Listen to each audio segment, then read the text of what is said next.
اسلام یہ تصور دیتا ہے کہ مال کو، تجارت کو آپ کے ہاتھ تک رہنا چاہیے،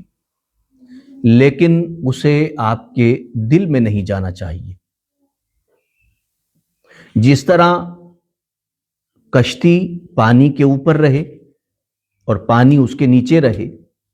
تو کشتی جو ہے وہ آپ کو دوسرے کنارے تک لے جاتی ہے، لیکن پانی اگر کشتی کے اندر آ جائے تو انسان بھی ڈوبتا ہے اور سارا سامان بھی ڈوبتا ہے اور کشتی بھی ڈوب جاتی ہے۔ تو اسی طرح بالکل مومن کے مال کو اس کے ہاتھ میں تو رہنا چاہیے، لیکن اس کے دل میں نہیں آنا چاہیے، کیونکہ جیسے ہی وہ دل میں آتا ہے تو یہ بالکل ایسا ہی ہے جیسے کشتی میں پانی آ جائے۔ تو جس طرح وہاں کشتی ڈوب جاتی ہے، اسی طرح انسان کا ایمان اور اس کا یقین اور اس کا دین ڈبو دیتی ہے۔ یہ پھر انسان تکبر میں، پھر اس سے اگنے والے یا نکلنے والے جو احساسات ہیں اس میں تکبر ہے، غرور ہے، لالچ ہے، حرص و ہوس ہے۔ یہ جب دل میں جاتا ہے تو پھر یہ جذبات انگڑائی لیتے ہیں اور کسی نہ کسی حد تک ظاہر بھی ہو جاتے ہیں۔ پھر انسان کسی کا حق نہیں سمجھتا بلکہ اس پہ احسان جتاتا ہے۔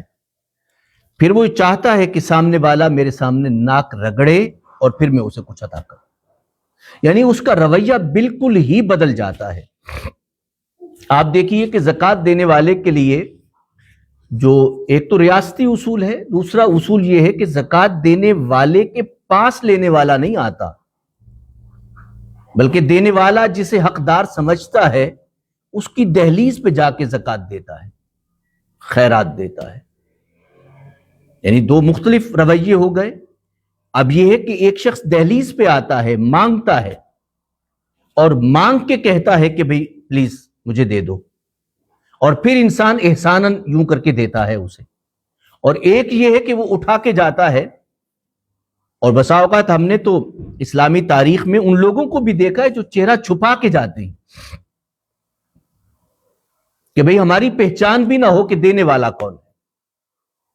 تاکہ ان کی عزت نفس پہ حرف نہ آئے، ان کی خودداری پہ حرف نہ آئے۔ اس لیے کہ جب والد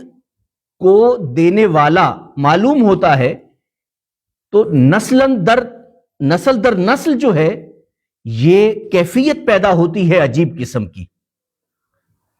اور محتاجی کی کیفیت پیدا ہوتی ہے، اور پھر ایک انکساری اللہ کی جانب سے نہیں ہوتی، وہ مالی ضرورت کی بنا پہ پیدا ہوتی ہے۔ اور انسان ہو سکتا ہے کہ والد خودداری سے زندگی گزارے، پر ہو سکتا ہے اولاد جو ہے وہ لوگوں کے سامنے ہاتھ پھیلا دے۔ اسی لیے زکوٰۃ دینے والا شخص جو ہے، اسی لیے فرمایا گیا کہ ضروری نہیں ہے کہ آپ جا کے اس کی دہلیز پہ بتائیں اسے کہ زکوٰۃ دے رہا ہوں، اور یہ بھی ضروری نہیں ہے کہ پیسہ دیں، یعنی طریقہ کار ڈھونڈیں کہ جس سے اس کی عزت نفس پہ حرف نہ آئے اور آپ اس کی مالی مدد بھی کر دیں۔